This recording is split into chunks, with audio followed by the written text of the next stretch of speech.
Investing can sound like a really difficult and complex thing that only old people do, but believe me when I tell you that it is one of the best things you can do when you are young.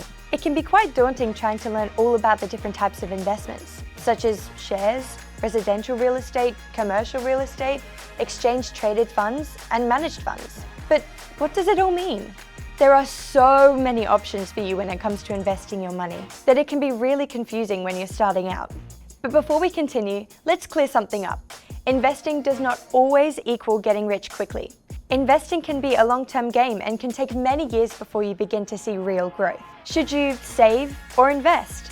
There is nothing necessarily wrong with keeping your money in a savings account. In fact, lots of people do it, and it can mean that your money is well secured.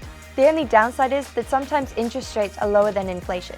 This means that the money the bank is paying you in interest is less than the amount the money is actually devaluing by. So be sure to keep an eye on the inflation rate and the interest rate so you can make the right decision for you. So what are some examples of alternate options? If you're anything like I was when I started out and don't know the difference between super and shares, I'll give you a quick rundown of the options. Number 1, super. Your employer makes compulsory contributions, but you can also choose to make your own personal contributions to your super to help you boost your savings for the future. Number 2, the share market. The share market is where investors connect to buy and sell shares in public companies. Number 3, managed funds or ETFs. This is when a professional manages investments on your behalf. There are lots of cool platforms that make this process really easy and accessible, so have a good search on whether this option is best for you. Number 4, real estate.